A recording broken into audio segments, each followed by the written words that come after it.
seeing all those guys and looking up to all those guys like role models and now being put in the spot where all these kids are coming up to me and asking for autographs. It's really cool to see, just to see that I'm come full circle pretty much with me, and just I'm in a great league, enjoying myself, and just it's been awesome for me. It's been really eye-opening. Welcome to episode 229 of Alberta Dugout Stories, the podcast. I'm Joe McFarland.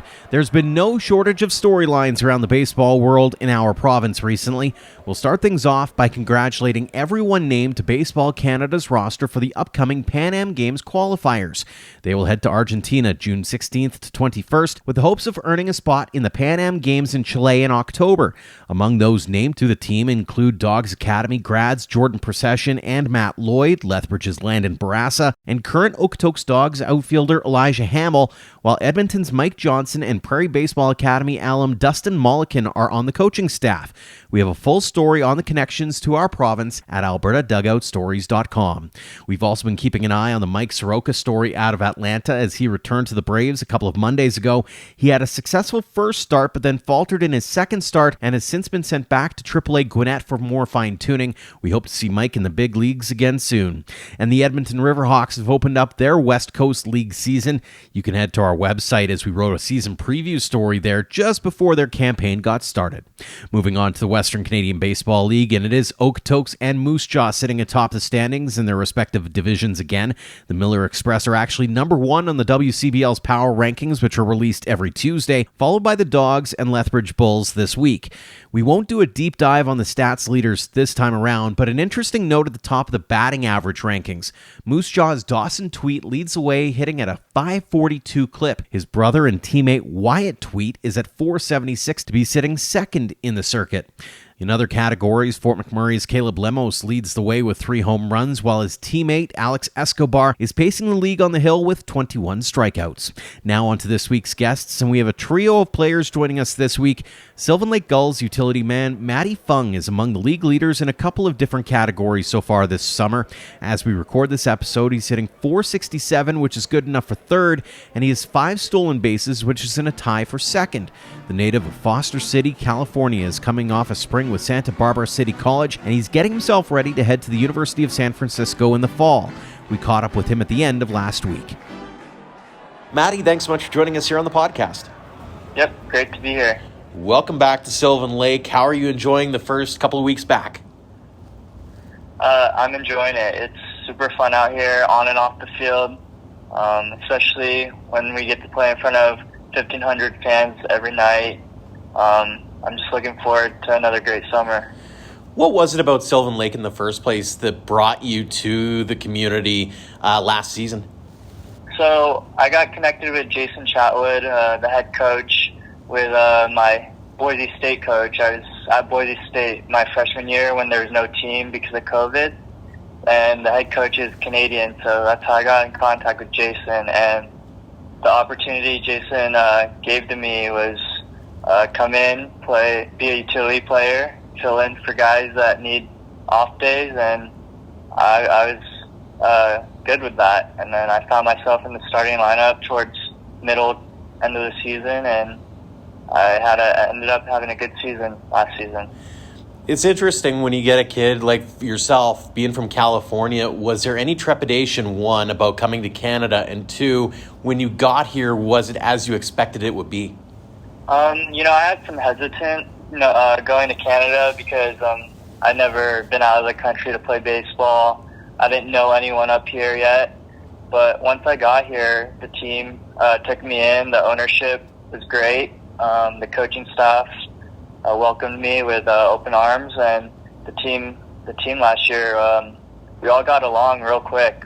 Went on our road trips, and even at home, we bonded outside the baseball field too.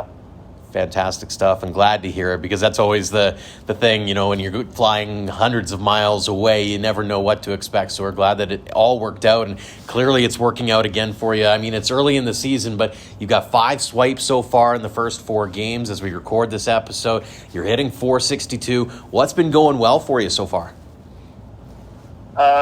Being at the top of the lineup, I'm just trying to be aggressive at the plate, not take too many strikes, and work the count, draw my walks when I can, and I'm not going to be a guy hitting the ball over the fence. I know I need to keep the ball on the ground and on the line and just find any way to get to first. And once I get to first, I'm looking to steal right away and let the guys behind me drive me in. In talking to a few guys around the Gulls who are returning, they feel like there's some maybe unfinished business from last year. You had a great year as a team, but fell short in the playoffs. How driven are you to get over that hump, take out the Dogs, and win a championship?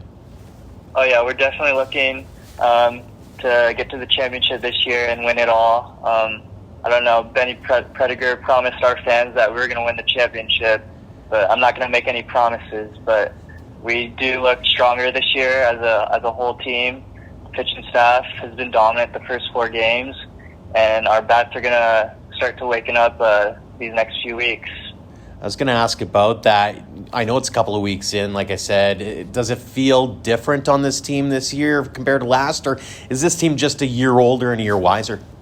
I think the returners have a lot more experience this year, and I think our pitching staff was dominant last year. It's going to be the same this year, and offensively, I think we'll be a tad bit better this year. We have guys with speed this year that will get on, and we'll let the big bats drive us in. It used to be Edmonton and Okotoks had the massive rivalry because they always seem to face each other in the playoffs. Do you guys hate Okotoks? Is that the main rivalry now in the WCBL, or is it kind of a mutual respect so far?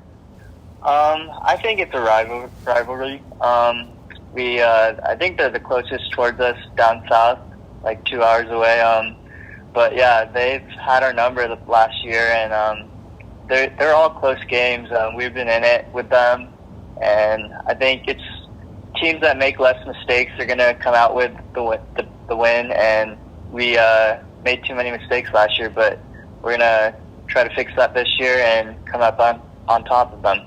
Very cool. On the college front, you're coming off a season at Santa Barbara City College. You hit .239, a couple of homers, 14 RBI, 11 stolen bases in 37 games. Looking back on, how are you going to remember this last spring? This last spring was good for me. I started off with a little injury, hamstring injury, so that kind of started with a slow start for my season. Offensively, I was still doing my thing, getting on base. I couldn't run as much because of my hamstring, but I'm feeling healthy now, and I'm just glad that we won our conference championship this year, because that was one of my goals, going to Santa Barbara to win a championship. You announced back in November that you're, quote, coming home to the University of San Francisco Dons. First off, how did that opportunity all come about? Yeah, I got in contact with the new head coach, Rob DeToma. He got back to me right away. He said he was interested in me, and I went to go visit their campus. It's not too far from my hometown, Foster City, California. It's like 20 minutes away. So I went back home for a weekend, visited campus. I have been there before playing growing up travel ball. We got to play on the USF field, but I had never gone onto the campus. And when I got on the campus, it just felt right. It's a small little college. You could walk everywhere, and it just felt right for me to go back home and play. So my parents could come watch every game. That's got to be pretty cool, is being able to be, as you mentioned, 20 minutes down the 101 from San Francisco and be in Foster City.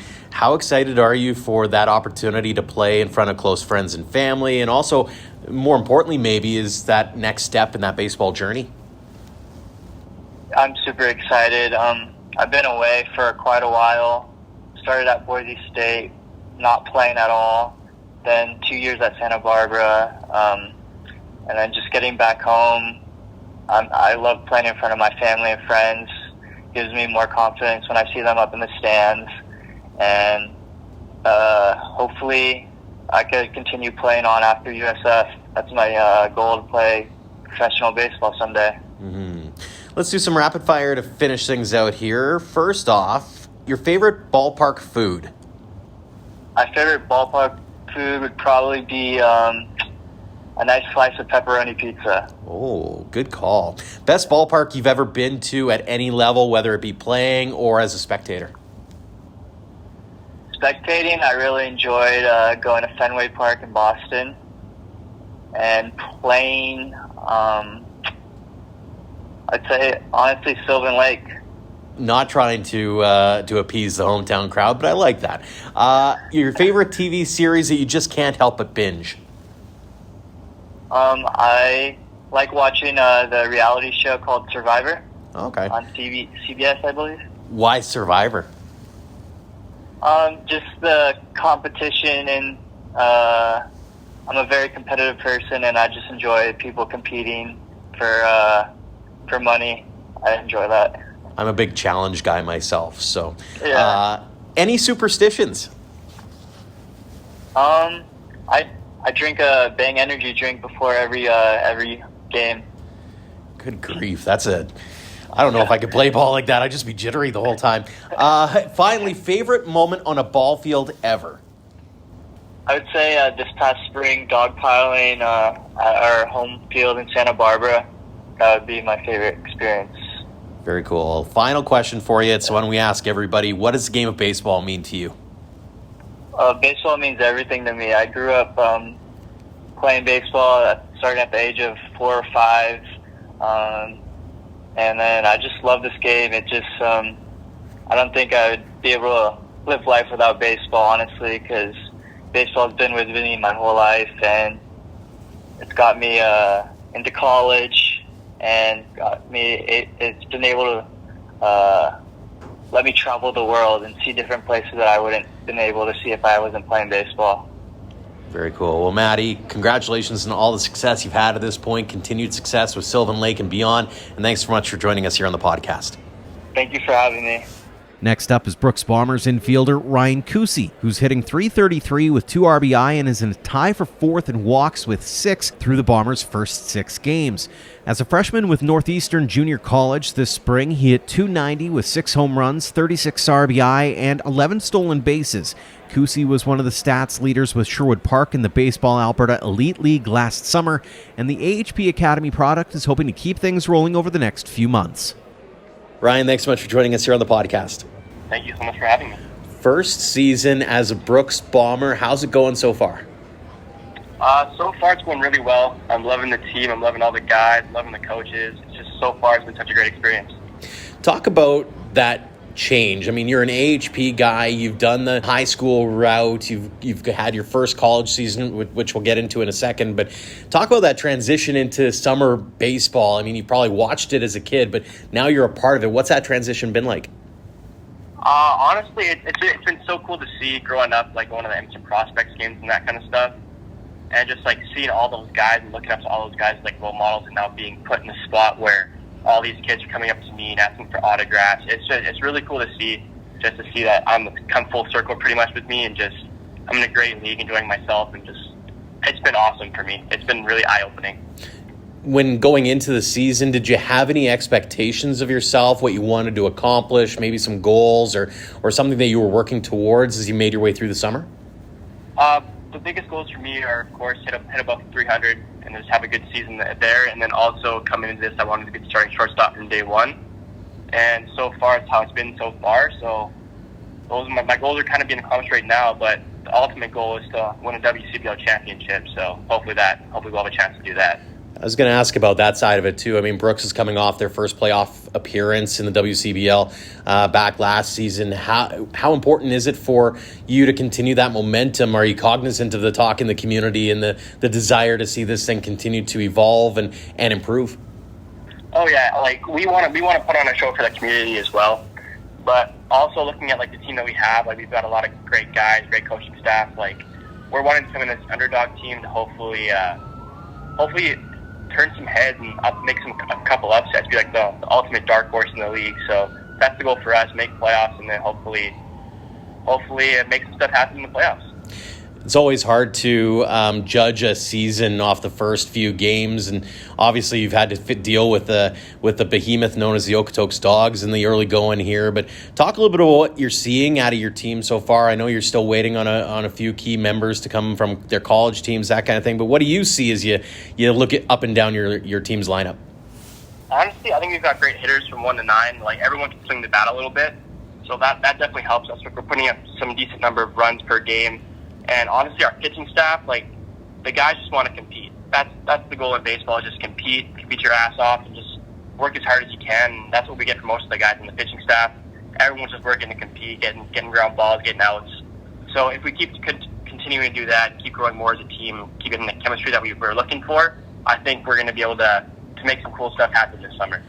We had Coach Estrella on last week's episode, and a really smiley guy. What's it like learning and being coached by him? Oh, Coach Estrella's an awesome dude. He keeps the environment fun at practice and during all the games. His positive attitude really has an effect on what we're doing as a team and stuff like that. Where if you make a mistake, mistakes happen in games, he keeps you up and keeps you motivated and confident in yourself, which is honestly one of the biggest things in baseball. So Coach Estrella is doing an amazing job with the boys so far. Fantastic. You had a great season, as mentioned, over at Southeastern. Talk a little bit about the experience from your standpoint and what you took away from that first season of college ball. First season of college ball, going in as a freshman, I had no idea what to expect going from high school to college. It's a bigger jump than most people would assume, even at the JUCO level. And it was an absolute blast. Made some lifelong friends.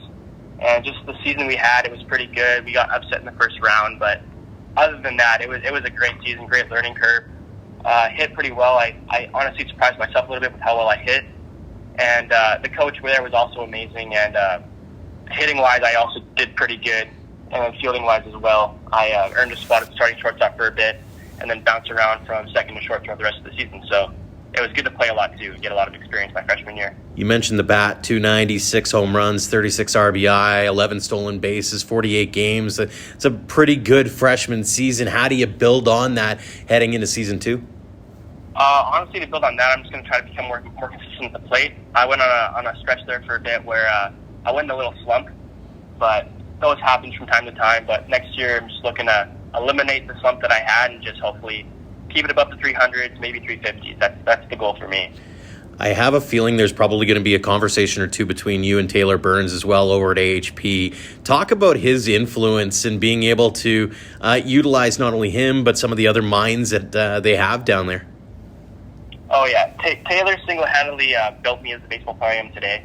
I went from a skinny kid who played football and had dreams of playing college football, and then came to a realization that I have a better future in baseball, and Taylor saw that within me.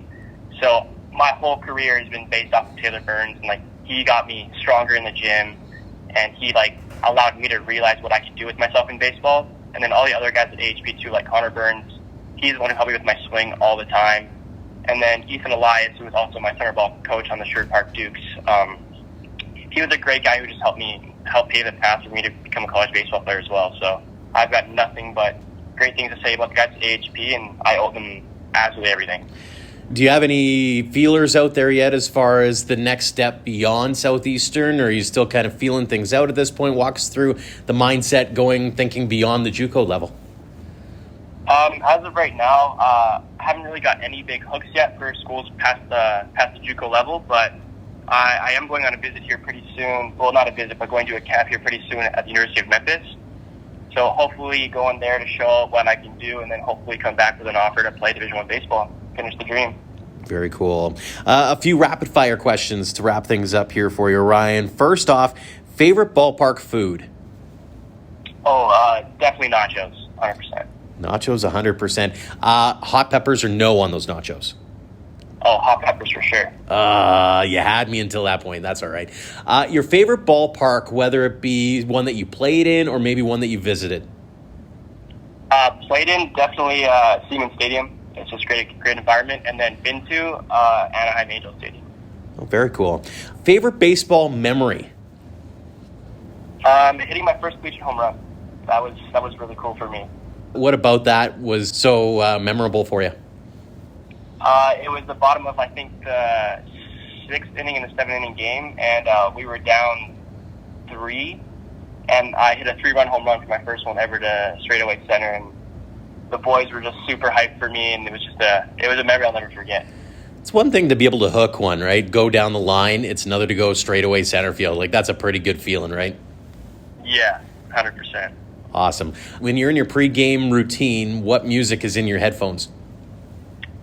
Use some rap, some Lil Baby, but also I like to mellow out with a little bit of country too, just keep the nerves down and just let myself know that it's just a game, have fun. It's not that serious at the end of the day.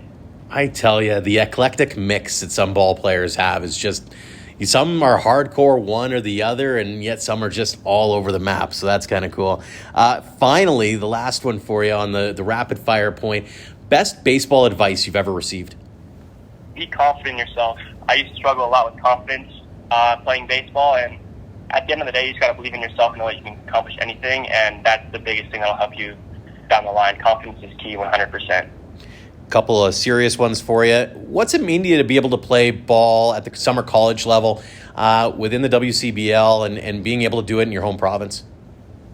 Oh, it's like the coolest thing ever. Just like I said earlier, being a kid going to the games and just looking up to all these guys and then having it come full circle with me playing in this league, it's really cool just to be a part of that and just hopefully have the same impact those older guys had on me on these the newer junior generation.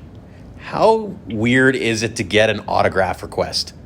The first one was definitely weird. I definitely messed up that signature pretty bad because I was a little nervous, but the more you do it, the better it gets. So it's getting better so far. Practice makes perfect, just like the plate, right? Yes, sir. Fantastic. Final question for you. I'm sure you probably know this one. What does the game of baseball mean to you? Oh, it means everything to me. It was something to do with like my escape growing up, but now it's still my escape from reality, but it's probably one of the best things that ever happened to me, was being able to go out and ball with my friends, and it's just amazing. Fantastic stuff, Ryan. Well, congratulations on all the success you've had at this point, continued success going forward with Brooks and beyond, and thanks so much for joining us here on the podcast. Thanks so much for having me. And finally, Adam Golby is a little closer to home this summer than he was in 2022. A WCBL All-Star with Swift Current last summer, the Coronation Alberta product is calling Medicine Hat home now, getting in 2 starts with the Mavs so far, posting a solid 2.79 earned run average and 10 strikeouts in 9+ innings of work.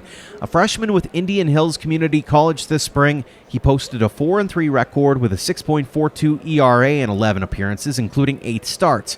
Golby's hoping to stay on that upward trajectory heading into the summer. Adam, thanks so much for joining us here on the podcast. Thank you. It's good to be on here. Now you're back home in Alberta, not too far down the road from your hometown of Coronation. What have your first few weeks been like as a member of the Medicine Hat Mavericks? It's been good. I got home from Indian Hills there, and then now I'm back, and then I moved right to Medicine Hat.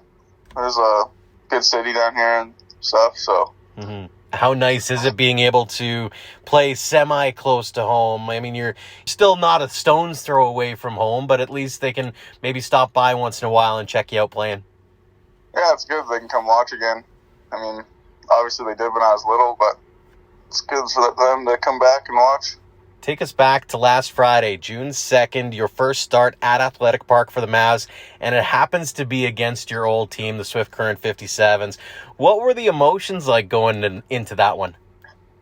I don't know. It wasn't too bad. At the start, I was a little worried about it for some reason, but kind of settled in okay. Did you have any chirping going on at all, or did you have much for old teammates that you were able to chat with pregame at all? Yeah, in BP there we talked a little bit, but wasn't too much. I'm curious, are you the strong, silent type in a situation like that? Are you the one talking up a storm as you're racking up the outs and eventually the team gets the W? No, I don't say too much. I'm just pretty focused on just pitching. Mm-hmm. Looking at this Mavs team this season, what do you see when you look up and down that roster? That's pretty good. I mean, we're just trying to win every game we can. Heading into the summer, did you have any goals or aspirations, things that you kind of set out for yourself heading in and wanting to accomplish before the summer's out? No. I mean, just get better, I guess. Not too worried about, stats and all that kind of stuff. Just trying to become better, help the team win. What kinds of mechanical things were you hoping to work on, or are you looking to work on anything, or just try to make sure that arm is in good working shape heading into the fall and then obviously the next spring season? Yeah, I mean, just stay healthy, I guess, obviously, for the fall. But it's not I think just trying to be the same guy every time I go out there. You're coming off a pretty solid freshman season with Indian Hills, going 4-3 in 11 appearances, including 8 starts. You even had a one-hitter against Ellsworth back in late March there. Looking back on the spring as a whole, how would you rate your performance? Well, I mean, it wasn't too bad. The start was good, and then kind of towards the end, wasn't quite as good. But I don't know, I wasn't too happy with it, honestly. So what would you like to improve upon, or what kinds of things do you need to work on to make sure that it's better heading into next spring? I don't know. I guess just being the same guy. Like, sometimes it's just not quite as good. Just trying to be good every time. I know you were growing up a two-way guy. You're even listed as a pitcher and an infielder at Indian Hills. Are you jonesing at all to get an at-bat or two before the college career is done?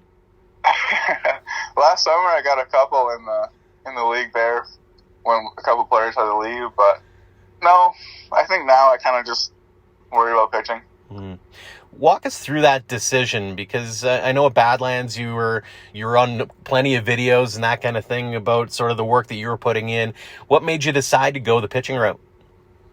Well, I got to school, and then my coach just kind of said, like, that's what people want, is a left-handed pitcher. They can find a bat anywhere. Like, just trust me, I guess. Just be a pitcher. How have you acclimatized to that? Has it been a bit of a challenge to not do both, or have you gotten into the frequency and the cadence fairly easily? Well, I kind of had a feeling, like, after the summer last year, because, I mean, I didn't really hit. I, like, practice hitting, but not many in-game at-bats, I guess. So, just pitching there, it wasn't too bad. I mean, kind of get used to it pretty quick. Speaking of that, getting a chance to hit thing, have you brought that offer out to Coach Goodman yet with the Mavericks? No, I haven't said anything. Because that'd be fun to see. I mean, you said you've done it at the WCBL level, so why not give it a shot? Hey, take us back a little bit. Growing up in Coronation, what was the ball scene like, and what got you into the game in the first place? I mean, I think I was just always playing sports, like, whenever. Like, it wasn't always baseball, mostly. It was probably more hockey, honestly. And then just played on the local teams or whatever. Just always having fun, and then wanted to take it to a better level, I guess. And then I went to Camrose to play AAA. And then the East Central Bulls had a team there. And then they changed to the Wranglers. So I played there, and then went down to Badlands and off to Indian Hills. Do you remember the moment where you said, okay, maybe this is more than just a fun game, and hey, I might actually have a chance at making a go of this at the college level? I think since I was little, I wanted to play like a higher level sport. I don't know what sport, I guess, but just having that. Were you torn at all, especially given, I mean, Alberta's a hockey province, Canada's a hockey country, and you played the game as well. Were you torn at all, or was baseball a pretty easy decision to make? I guess at the time it was an easy decision to make, but once you go watch a game or whatever, you kind of miss it, I guess. A few rapid-fire questions for you to wrap things up here. First off, let's say you're coming out of the bullpen, and you get to pick your own entrance music. What's your tune? Probably Hell's Bells. AC/DC, I gotta love it. Best part about growing up in Coronation? Safe, I guess. Your favorite or your go-to pregame meal? Honestly, I don't know. We're on the road a lot. Kind of switches up every time. Not married to any one thing. It's not like you're hammering in on one meal. All right. This one's a fun one if you remember it. When you're in the cages, shoes or no shoes? Shoes. Reason I point that out, if you go to the Badlands Facebook page from like 2020 or maybe 2021, they kind of poked a little fun at you for not having your shoes. So I thought I'd ask that one. Finally, best baseball advice you've ever received? Just play the game for the right reason. Mm-hmm. Final question for you, Adam. What does a game of baseball mean to you? Everything. I mean, it's kind of just shaped my life so far. Very cool. Well, Adam, really appreciate the time. Congratulations on all the success you've had to this point. Continued success going forward. And thanks so much for joining us here on the podcast. Thank you. Thanks again to Matty Fung, Ryan Kucy, and Adam Golby for joining us this week, and thanks to all of you for downloading and listening. If you like this or any other episode, make sure to leave us a rating and review on your podcast app to help spread the word about ADS. We'd also like to tip our caps to our Platinum supporters for all they do for us and for baseball in Alberta. The Okotoks Dogs and AHP Academy have been very generous in helping us tell the game's stories in our province. For more on our outstanding teammates and to get involved with your own organization, head to albertadugoutstories.com/supporters. Until next time, thank you for all of your support online, on social, and on air of Alberta Dugout Stories.